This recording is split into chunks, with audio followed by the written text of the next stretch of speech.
साथ दो और मेहमान जुड़ गए हैं जिनसे हम बातचीत कराएंगे। सबसे पहले हम स्वागत करते हैं डॉक्टर माफी चाहूंगी मुकेश गुप्ता जी का, जो कि प्रमुख समाज सेवी हैं, राजनीतिक विशेषज्ञ हैं। साहब बहुत बहुत स्वागत है आपका। साथ ही हमारे साथ मोहन सेठिया जी जुड़ गए हैं, जो कि न्यूज 21 के राजस्थान हेड है। बहुत बहुत स्वागत है मोहन जी आपका। मुकेश जी और मोहन जी, आप दोनों काफी समय से राजनीतिक पार्टी से जुड़े हुए, राजनीति से जुड़े हुए हैं, राजनीति को अच्छे से समझते हैं, समाज प्रसार करते हैं। साथ ही साथ मोहन जी और मुकेश जी की बात करें तो काफी लंबा अनुभव है इन्हें, मीडिया का भी अनुभव है, राजनीति का भी अनुभव है।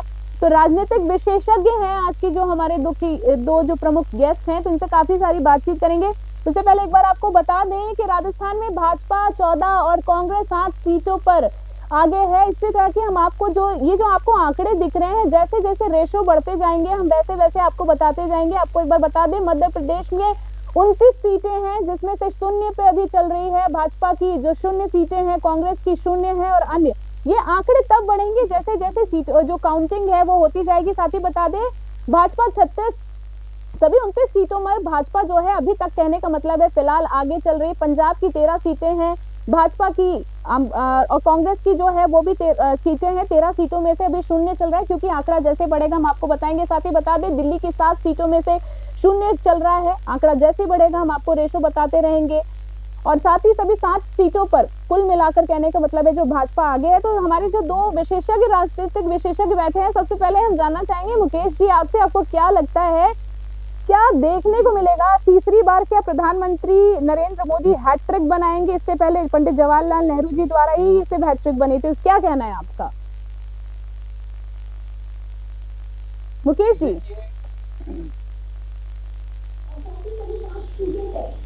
प्रधानमंत्री भाजपा, भारतीय जनता पार्टी पूर्ण बहुमत में आई, ये तो तयशुदा है। लेकिन जिस तरह से इन्होंने जो माहौल किया है, 400 पार वाला, 400 पार किनारे, इस तरह की जो व्यवस्थाएं दी है कि भाई 400 पार है, हम बिल्कुल state wise state clean sweep करना, कई स्टेटों में क्लीन स्वीप कर रहे हैं। बिल्कुल वो सारी स्थितियां आज के जो जिस तरीके के नतीजे आ रहे हैं और जो देखने को मिल रहा है, उससे सारे विपरीत है।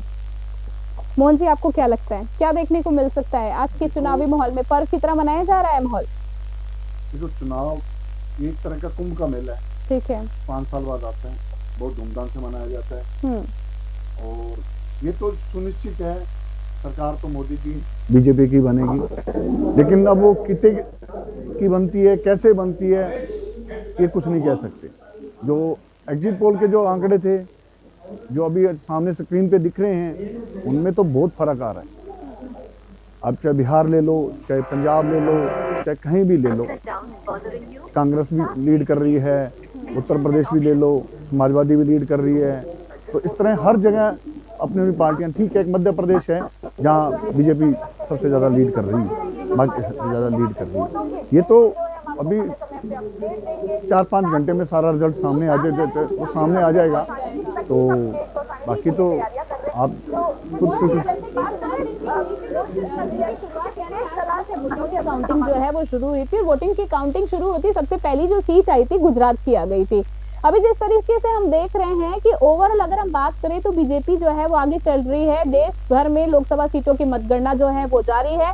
शाम को करीबन 6 बजे तक जो रिजल्ट है वो आ ही जाएगा। तो अब हम आपसे जानना चाहेंगे मुकेश जी कि जो मैनिफेस्टो बीजेपी लेकर आई, उसके आधार पर कितना फायदा मिल सकता है? और एक्स्ट्रा चार्जेस बढ़ते जा रहे हैं। फायदे वाली बात करें तो मैडम, मैं ठीक इससे पहले जाऊंगा विधानसभा चुनाव में। बिल्कुल, जिन मुद्दों को लेके भारतीय जनता पार्टी ने जिन मुद्दों को लेके कांग्रेस को घेरा था, कांग्रेस का एक बहुत छोटा रेशियो, मत प्रतिशत अगर आप वोटिंग देखेंगे तो बहुत छोटे अंतराल से सीटें आ रही हुई है इनकी।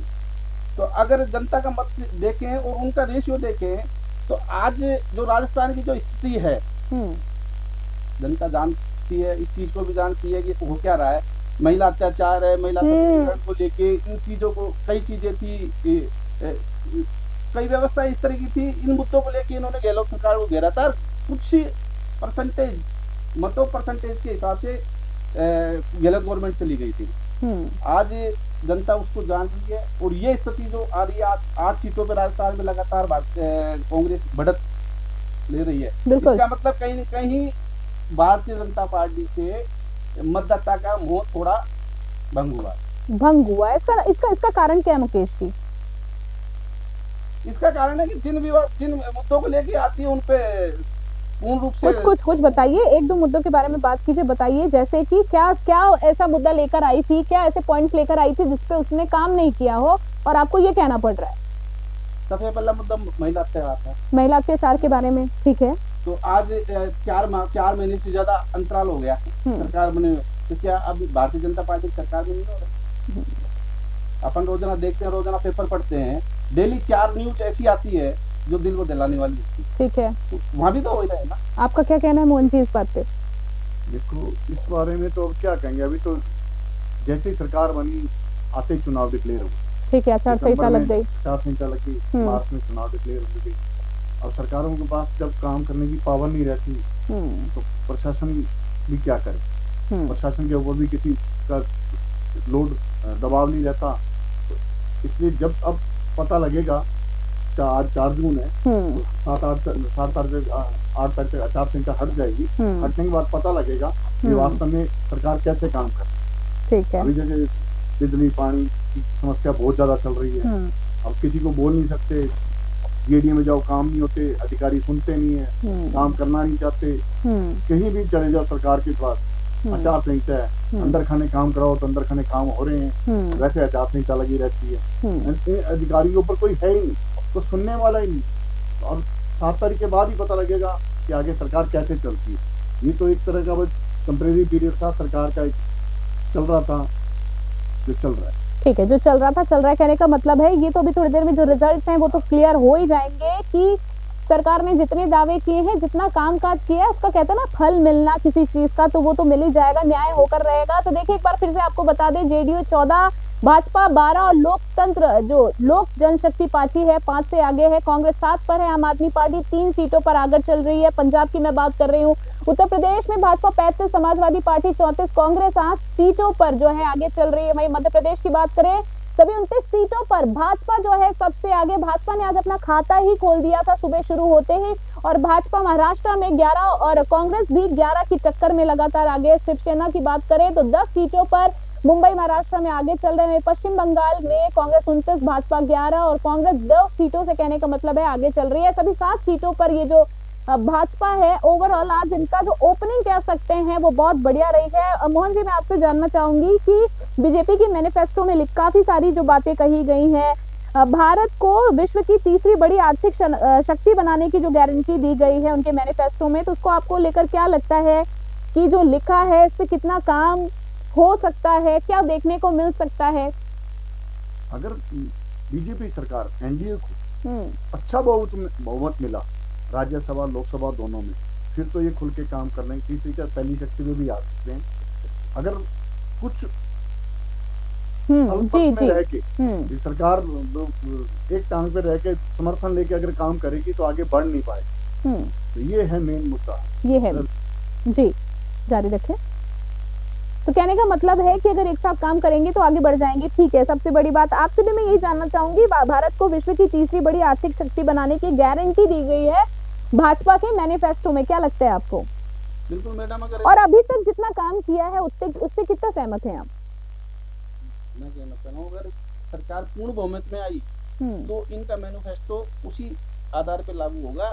अगर किसी के समर्थन से सरकार बनती है फिर वो गठजोड़ वाली रूल जान जाए, तो ये सब जो मैनिफेस्टो है ना, इन पे एक बार मेल नहीं लगता कि इस पे काम हो पाएगा। आपको लगता है मोहन जी रेलवे की नई पटरियां जुड़ेंगी, नई वंदे भारत, अमृत भारत और नमो भारत की ट्रेनें आएंगी, ऐसा कहा गया है बीजेपी के मैनिफेस्टो में? ये तो ऑलरेडी कुछ काम कर रहे हैं, सारी चीजें चल भी रही हैं, तो वो तो ऑलरेडी मोदी जी की एक पॉलिसी है, देश का विकास में कोई कमी नहीं छोड़ रहे। लेकिन सबसे बड़ी बात यही है ना, देश के विकास में ना लोकतंत्र को भी थोड़ा सा ना खतरा पैदा करते जा रही है।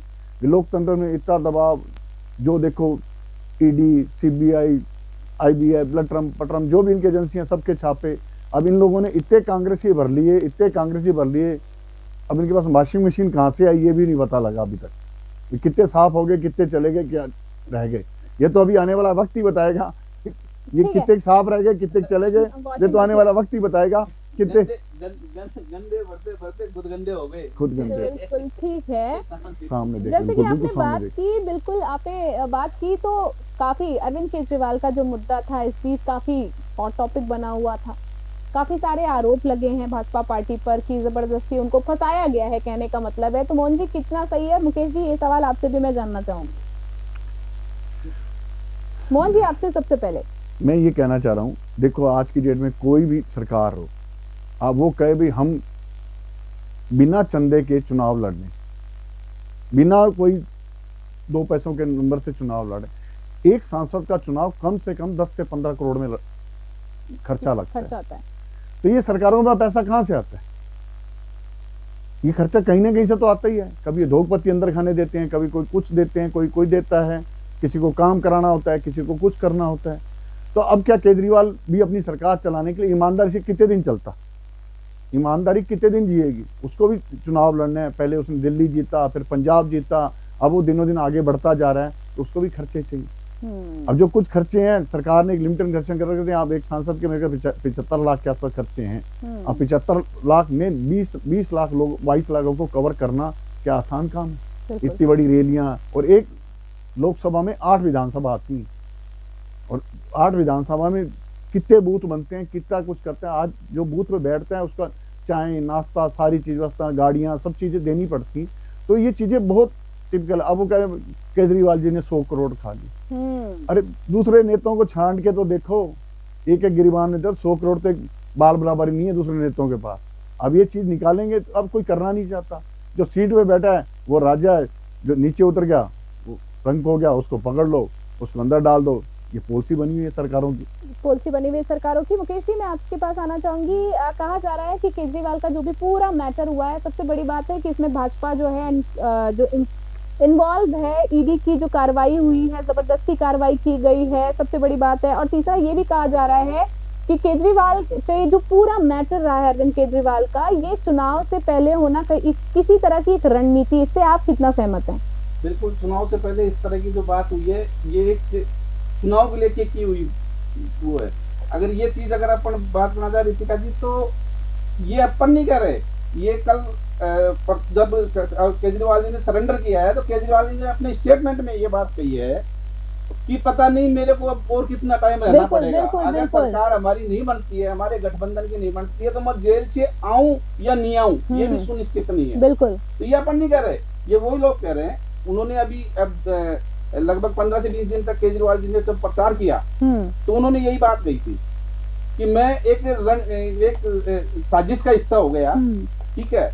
और ये बात अपन की समझ रहे हैं कि इनके पास जाने के बाद इनकी वॉशिंग मशीन थोड़ी ज्यादा मजबूत है, जो लोग जाते हैं वो सब वहाँ धुल के साफ हो जाते हैं, उनके खिलाफ कोई एक्शन नहीं है। जो इनके खिलाफ बोलेगा, आज तक जिसने जो भी बोला है उसको कहीं ना कहीं पनिशमेंट मिला है।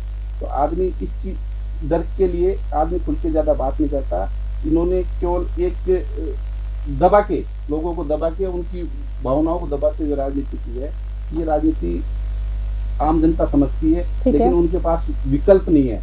क्यों? जब एजेंडे जब धर्म की राजनीति बीच में आ गई ना, सनातन धर्म की राजनीति बीच में आ गई, तो कहीं ना कहीं न चाहते हुए आदमी को एक बार उनको वोट करना ही पड़ता है। आपको बता दें मुकेश जी, पीएम मोदी ने शेयर बाजार को लेकर भी काफी भविष्यवाणी की थी, जो पहले के चुनाव में सही साबित हो गई थी। इस बार भी उन्होंने चुनाव को लेकर जो रिकॉर्ड जो उन्होंने बात की है वो साबित होने वाली भविष्यवाणी जो मैं कहना चाह रही हूँ। उन्होंने कहा है कि 4 जून 2024 को नतीजे आने वाले हैं और शेयर बाजार जो है अपने पुराने रिकॉर्ड्स तोड़ देगा। इस बात से कितना सहमत हैं आप? क्योंकि पिछली बार भी उन्होंने ये चीज कही थी और वो बात सही साबित हुई थी भविष्यवाणी। आज की तो स्थिति खराब है। आज की स्थिति खराब है, कैसे?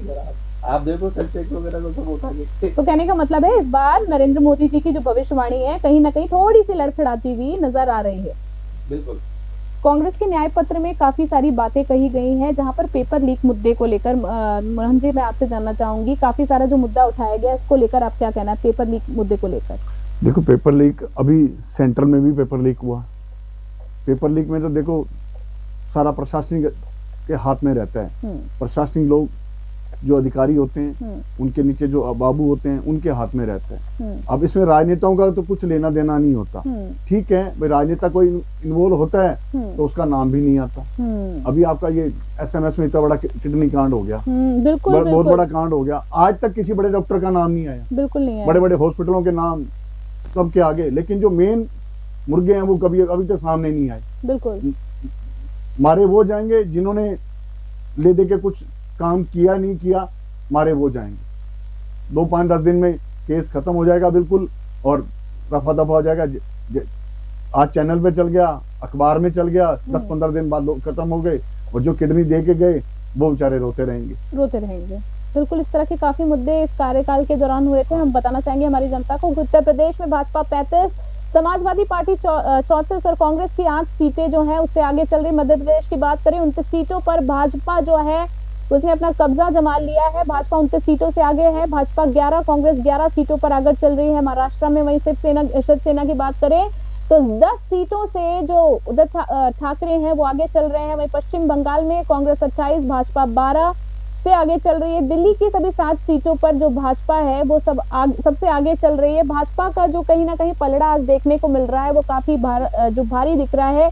आपको बता दें, दिल्ली की टोटल 7 सीटें हैं, जिसपे अभी तक फिलहाल दिल्ली के किसी सीट पर भाजपा ने या कांग्रेस ने कब्जा नहीं किया है। अभी तक कोई जो काउंटिंग है, क्योंकि अभी थोड़े समय पहले ही शुरू हुई है, तो काउंटिंग जैसे जैसे आगे बढ़ेगी, जो रेशो आप हमारी टीवी स्क्रीन पर देख रहे हैं वो बढ़ता जाएगा। बात करें पश्चिम बंगाल की 42 सीटें हैं, टोटल 42 सीटें हैं। वहीं मध्य प्रदेश की टोटल 29 सीटें हैं, जिसपे हम बात करें भाजपा जो है ओवरऑल आगे चल रही है। कांग्रेस की पंजाब में 7 सीटें, आम आदमी पार्टी की 3 सीटें हैं, जिसमें आम आदमी पार्टी 3 सीटों से आगे चल रही है। भाजपा उत्तर प्रदेश में 35 सीटों से आगे है, वहीं समाजवादी पार्टी 34 सीटों से। मध्य प्रदेश में सभी 29 सीटों पर कह सकते हैं जो भाजपा है वो सबसे आगे चल रही है। महाराष्ट्र की एक बार आपको फिर से बता दें, भाजपा 11, कांग्रेस 11 सीटों पर बराबर की जो टक्कर है महाराष्ट्र में वो देखने के लिए मिल रही है। तो मोहन जी, मैं आपसे जानना चाहूंगी कि लोकसभा चुनाव 2024 के नतीजों से पहले राजस्थान की बीजेपी सरकार के मंत्री किरोड़ी लाल मीणा ने एक बहुत बड़ा दावा किया है। उन्होंने बयान दिया था कि अगर 7 सीटें अगर वो पूरी तरीके से नहीं आती हैं तो वो इस्तीफा दे देंगे। तो इस पर आपका क्या कहना है, कितने आश्वस्त क्यों है वो दौसा की सीट का मैटर था। वो दौसा की सीट में आज भी कॉन्फिडेंस है बीजेपी जीतेगी, लेकिन अभी तो थोड़ी देर में आप रुक जाओ, नाई आपके बाल कितने 2 घंटे में पता लग जाएगा। आपका पर्सनल मानना क्या है कि कौन आएगा? देखो, ये वोट के बारे में किसी कुछ नहीं कह सकते।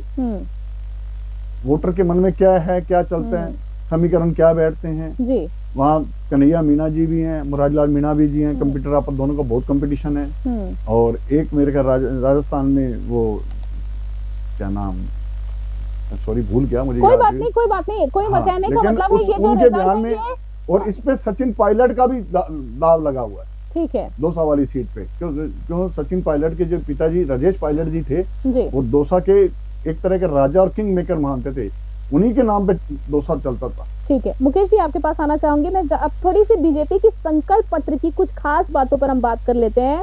संकल्प पत्र में उन्होंने मेंशन किया है, आने वाले 5 साल में सेवा, सुशासन और गरीबी की कल्याण गारंटी की योजना लेकर आ रहे हैं।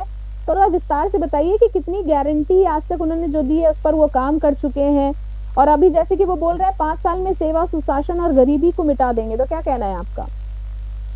राजस्थान को देखते हैं तो राजस्थान में तो अभी योजनाएं बंद करने के अलावा कोई काम नहीं किया। ठीक है, पिछली जन कल्याणकारी जितनी भी योजनाएं थी उनको इन्होंने बंद किया है। और अभी भाई साहब कह रहे थे दौसा वाले मैटर को, डॉक्टर किरोड़ी लाल ने कही थी कि अगर वहां से भारतीय जनता पार्टी का टिकट कन्हैया लाल जी अगर नहीं जीते तो मैं इस्तीफा दे दूंगा। तो मेरे को ऐसा लगता है कि जहां तक है 99% वो सीट कांग्रेस के खाते में जा रही है, कांग्रेस के खाते में। बिल्कुल। और सबसे बड़ी बात है रितिका जी कि पिछले लोकसभा चुनाव को देखते हैं तो 25 की 25 सीटें भारतीय जनता पार्टी को मिली थी पिछली बार। इस बार बड़ा चेंजेस मिला राजस्थान में, यानी कि राजस्थान में जो ये सरकार भारतीय जनता पार्टी की अभी विधानसभा में बनी है, इसमें कहीं न कहीं इन्होंने झूठे लोगों को झूठा आश्वासन देके वो गुमराह करके, मतलब शेयर परसेंटेज ज्यादा फर्क नहीं था तो कुछ सीटों से इन्होंने ये अपनी गवर्नमेंट बना ली। लेकिन अभी जो रुझान आ रहे हैं, पहली बार मेरे को लगता है कि भारतीय आदिवासी पार्टी की राजस्थान के अंदर एक सीट आ सकती है। 64,000 वोटों से आगे चल रहे हैं वो। जो प्रत्याशी है बाप से। तो रही बात अपन जहाँ तक पहले समझते थे 5 या 4 या 5 सीटें कांग्रेस की राजस्थान के अंदर आएगी, लेकिन राजस्थान की कांग्रेस की सीटों की बढ़त ज्यादा होगी। ठीक है, तो कहीं ना कहीं कड़े मुकाबले में, बराबर के कड़े मुकाबले के अंदर राजस्थान में है। तो राजस्थान का जो लोगों ने जो मतदान किया है इस बार, वो नीतियों का मतदान था कि भाई आप जिस तरीके से उनको कांग्रेस के जो भी एजेंट मैनिफेस्टो था, उनके जो संकल्प था उसको पढ़ा, भारतीय जनता पार्टी को पढ़ा और अपने अपने हिसाब से। ठीक है, ठीक है। वही मोहन जी, आपसे एक बात जानना चाहेंगे कि बीजेपी के संकल्प पत्र की खास बातों में से एक बात ये भी है कि अगले 5 साल तक मुफ्त राशन, पानी और गैस कनेक्शन और पीएम सूर्य घर की 0 बिजली योजना लेकर आएंगे। पर गैस सिलेंडर तो बहुत महंगा हो गया है। मैं आपको बात बताऊं, जो बड़े लोग हैं उनको किसी चीज की जरूरत नहीं है। सही बात है, सही गरीब बात है। तबका है उनको ये फैसिलिटी मिलती है। और इंडिया में मुश्किल से 13 से 15% गरीब लोगों के आते हैं। जो मिडिल क्लास 2 वर्ग में आते हैं, निम्न और मध्य मिडिल क्लास, उनको कोई फैसिलिटी नहीं मिलती। कल के अखबार में भी एक आंकड़ा था, मिडिल क्लास आदमी ना तो जाके राशन की दुकान पे खड़ा हो पाता है, ना कुछ कर पाता है। आज की डेट में मिडिल क्लास पता है क्या करता है, उसकी अगर 1 लाख रुपए महीने की इनकम है ना, तो उसके घर की EMI, कार का लोन, बच्चों की पढ़ाई, घर का राशन और वो चीजें करता है ना, तो ये मान के चलो 25 से 27 तारीख के बीच में वो सोच समझ के खाता है, सोच समझ के 1-1 रुपया खर्च करता है, जिसको मतलब कि मध्यम वर्ग मानते हैं अपने। और जिसकी 1.5 से 2 लाख रुपए कमाई है, उसके भी उतने खर्चे हैं, 2-2 गाड़ियां हैं, बच्चे हैं, बाहर पढ़ रहे हैं, सब कुछ है। तो सबसे ज्यादा जो मार ये जो स्कीमें है ना, जिनको मिलनी चाहिए उनको तो मिलती है नहीं। तो मध्यम वर्ग आदमी ना तो जाके फेस करता है, ना उनको कोई फैसिलिटी दी जाती है। चाहे आप हेल्थ में ले लो, चाहे आप राशन में ले लो, चाहे आप शिक्षा में ले लो, चाहे आप स्कूल के RTI कोटे में ले लो, कहीं भी ले लो, आपको कहीं नहीं मिलता। सबसे ज्यादा जो मार पड़ रही है मध्यम वर्ग को पड़ रही है। और इस समय सबसे ज्यादा इंडिया में जो वोटर और जो मतलब लोग हैं मध्यम वर्गीय, जो मध्यम वर्गीय लोग 50% से ऊपर आते हैं।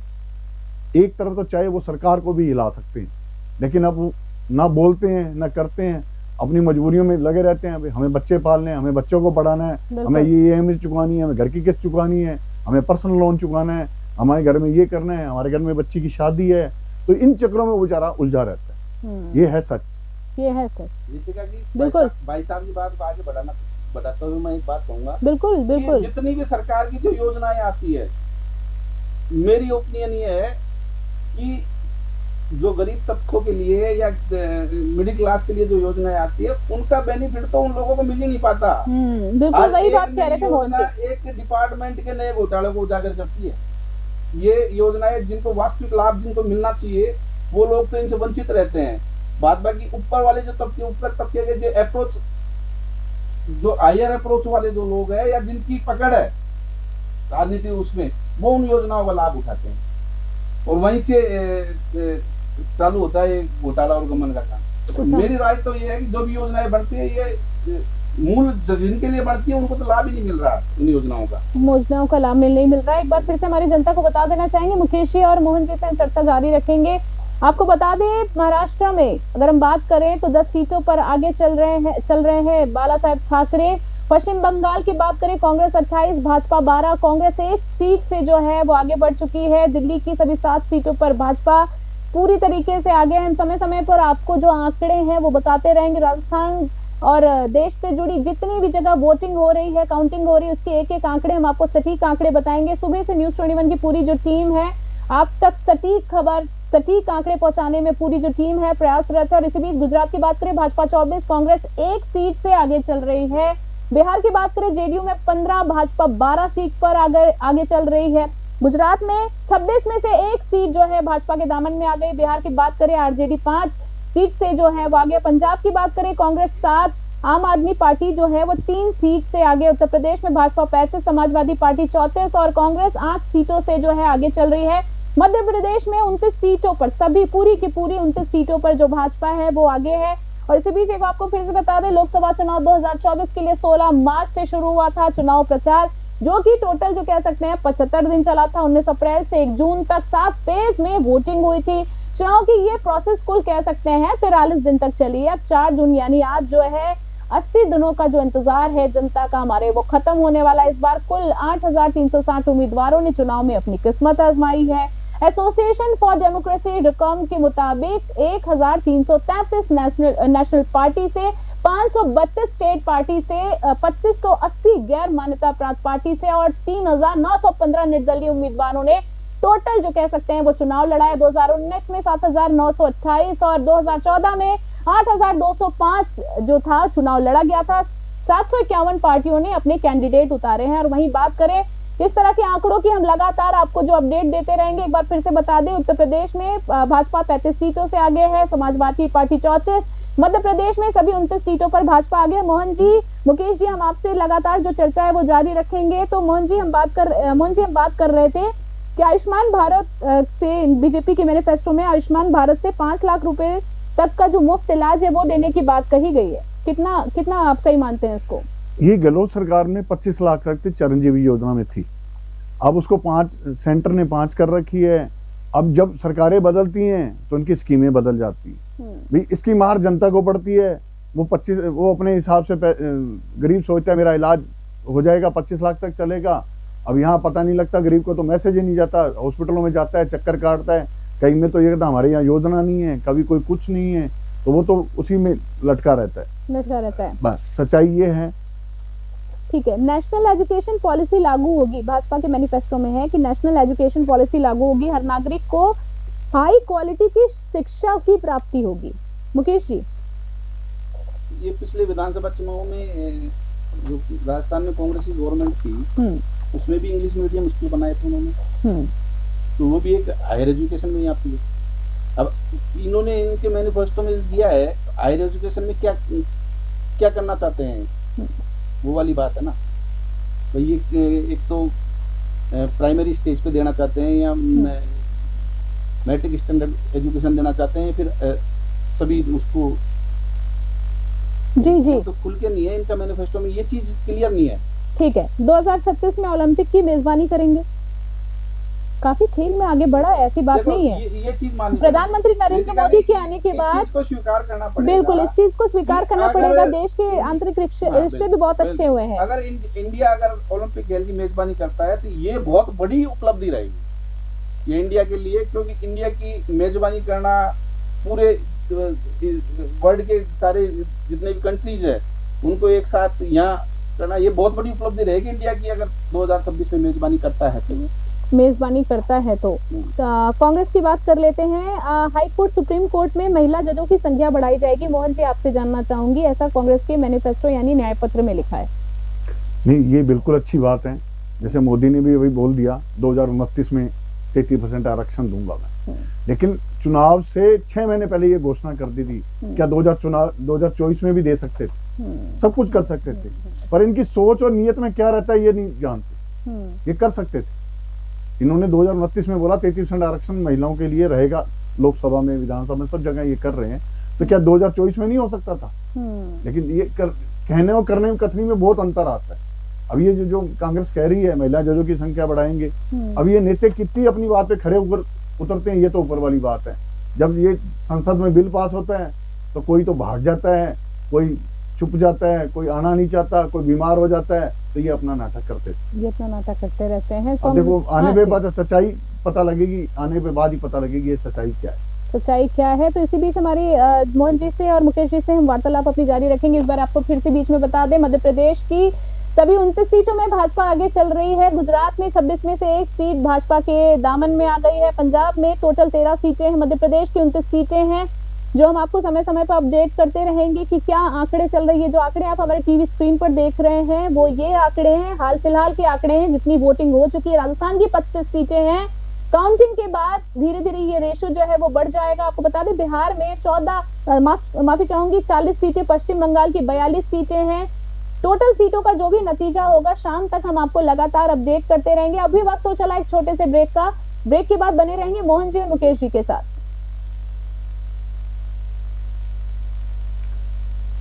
भाई सीधा देख, अगर उसका जो सियासी पारा है वो तेज हो चुका है। बात करें सबसे ज्यादा मतदान जो है वो बाड़मेर सीट में हुआ है, तो आज हम काफी सारी बातचीत करेंगे। 25 लोकसभा सीटों का हाल तो हमने आपको बता ही रहे हैं। सबसे ज्यादा आपको बता दें कि बाड़मेर में जो है